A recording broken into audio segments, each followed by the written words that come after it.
Good evening, Assalamu alaikum, everybody. My name is Zaki Barzinji, and it's a great pleasure and honor to be with all of you here tonight amongst so many friends. And man, what a difference a year makes. When I came to last year's Empowering Voices, it was literally my first week on the job as the new White House liaison to Muslim Americans. This year, it might surprise you to hear, I don't have that job anymore. Now, I'd love to do the very gentlemanly thing and offer my support for my replacement, but if he or she exists, they've been keeping a pretty low profile. Anyway, since leaving the White House, in January, it's been my honor to work closely with Salam, Huda, Omar, and the rest of MPAC's team here in Washington on developing a new policy platform to guide our organization's important work for the years ahead. As I'm sure all of us in this room can agree, this unprecedented moment in which our community and so many other communities now find ourselves in calls for an unprecedented degree of deep reflection, swift evolution, and purposeful action. But before I share with you MPAC's new policy priorities, I wanted to tell you just a very quick story that, at least for me, perfectly illustrates why we do this work and why Empowering Voices is more than just a catchy name for a fancy dinner. This story is about a young girl named Aisha Usman, who is a teenager that lives in Beaverton, Oregon. Last year, Aisha decided to write a letter to President Obama. In her letter, she shared her story as the daughter of Somali immigrants who fled their country in search of greater opportunity. She told the president how lucky she was to pursue an education that was denied to her own mother, how grateful she felt to grow up in a country full of far greater promise. But she also confessed her deepest fears to President Obama as someone who suffered at the intersection of both anti-Black racism and Islamophobia. She told the president of how her fellow classmates would scream the N-word at her at the very same instant that they were trying to rip her hijab off. She poured her heart out into this letter and felt a little silly writing it because she knew that no one else would ever read this letter she was writing to the president. As fate would have it, this letter did end up on the president's desk.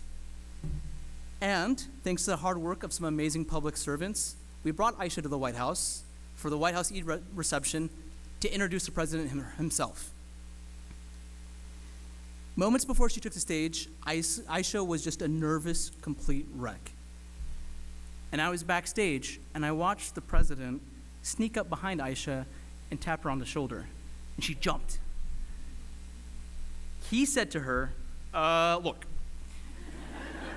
I know you're nervous. I'll tell you a secret. I still get nervous too, every time I have to speak. But those people out there, they need to hear your voice. They need to hear your story. Aisha went on stage and she knocked it out of the park. A room packed with 500 of the most influential American Muslims were moved to tears and cheered this brave young woman who had never spoken publicly before in her life. Afterwards, she told us that she never thought anyone would care, that she didn't think her voice mattered. And of course, it's not like when she went back home, magically all her struggles disappeared. But she would never again question whether she was alone in that fight. Yeah.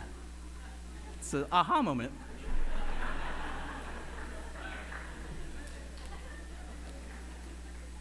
So, Aisha's story is so important for a number of reasons. First, it reminds us all of why we do the work we do and why we need to center voices like Aisha's and millions more like hers, whether it's in our grassroots movements or at the highest levels of power here in DC. But second, her voice is important, or her story is important because it also reminds us, just as Salam said, that there's actually no such thing as a Muslim issue. Muslim Americans are truly a community of communities, as diverse as our nation itself. As Aisha's story demonstrates, we're experiencing a wave of Islamophobia, yes, but we're also equally touched by the rise in anti-immigrant xenophobia, by anti-Black racism, by a broken criminal justice system, and by the denial of equal access to economic security. And so, Just as hatred, bigotry, and the lack of universal dignity are intersectional in their impact, so too must our response be just as intersectional. We must stand up for all communities because we ourselves encompass all communities.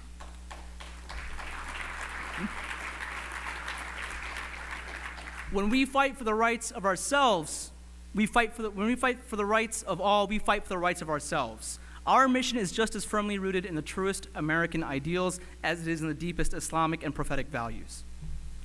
That's our responsibility as Muslims. And that is the same guiding principle that will shape MPAC's work in the months and years to come. That's why in our new policy platform, which we are working on and unveiling just in these coming weeks and months, we are focusing on the most pressing challenges that affect all of us.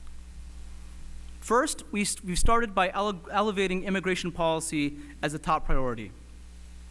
We are clear in our support for a complete overhaul of our broken immigration system.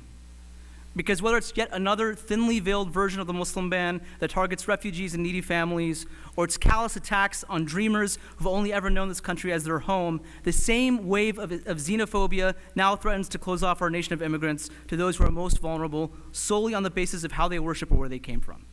It's the same exact xenophobia that undercuts all of those policies. As the Statue of Liberty weeps, we must join together to resist, and we must work proactively to reshape our nation's policies so that they truly embrace and protect all immigrants. When it comes to national security, we join our fellow Americans in supporting a safe and secure homeland, of course.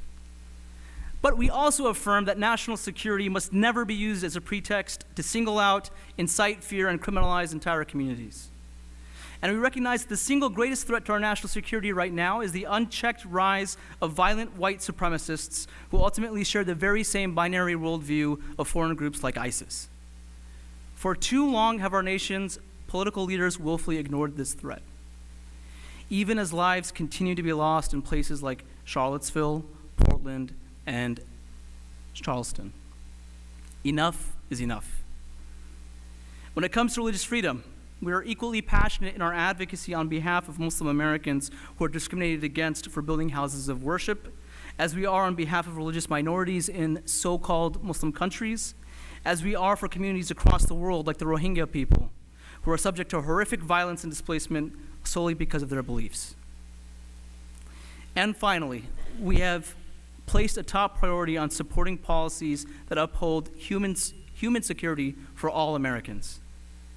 That means that our law enforcement, instead of criminalizing and targeting marginalized communities, must instead confront the rise in hate crimes and eradicate their practices of racial profiling. It means our criminal justice system, hopelessly imbalanced in its treatment of people of color, must also be fundamentally reformed.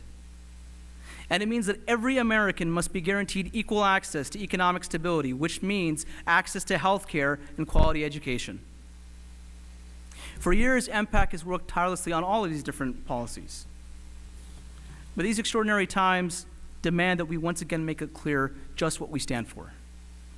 As Aisha's story demonstrates, and as the words of all of our diverse awardees tonight illustrate, we can no longer afford to live on an island unto ourselves.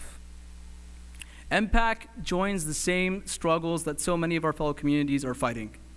But just like Aisha, we also refuse to give up our hopes and dreams that this nation can truly live up to its ideals, to the promise of equal opportunity and justice for all.